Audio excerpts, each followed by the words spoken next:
Hey guys, Kenny here, the Hobby Cop, and thanks for stopping by my channel. So on today's video, I'm going to do kind of like a State of the Union address for Marvel cards. That's 1990 Marvel Universe cards. I did a video a while back. It was one of the first ones to do a video. Now there's bigger and better ones that were done since then. But at that time, I was sending off Marvel cards to PSA, and I expect them back actually next week.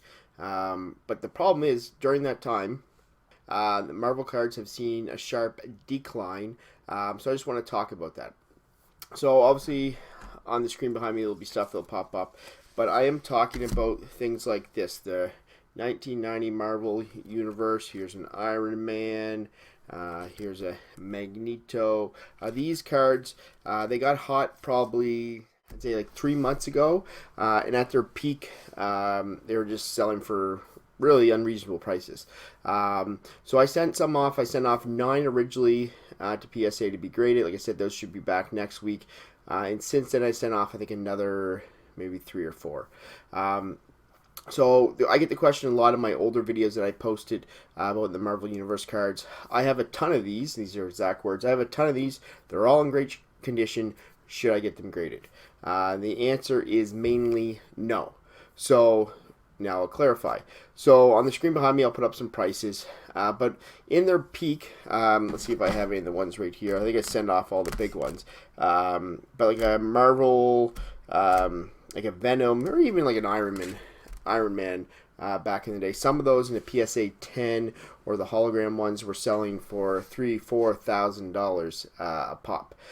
And then also the Marvel Universe is 9. So if I would have got a 9 in this Iron Man, I could come close to $700, $800, $900. Now the issue is now the 9s have dropped quite low, where a lot of 9s you'll see around the $100 mark.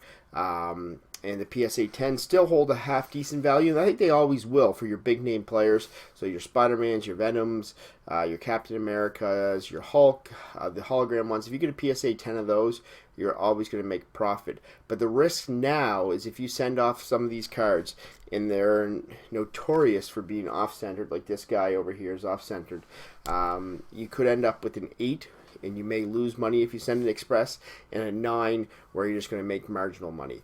So if you have somebody that can go over the cards with you, or you're really good at kind of figuring out what a PSA 10 may look like, those are worth sending off, yes.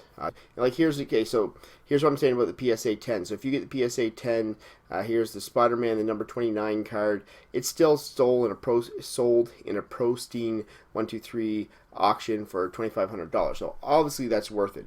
But you really need the 10 now, because here's like I'm looking at a Stan Lee card. I'll throw it up behind me. It came back at 9. It only sold for like $150. Whereas before, those 9s were like $700, $800, so you were just laughing. So should you send in your Marvel Universe cards? Yes, if you're pretty much guaranteed a PSA 10. If you want to just do like the long 9-month service and send some out there that might be 9s, you're still going to make a profit on that.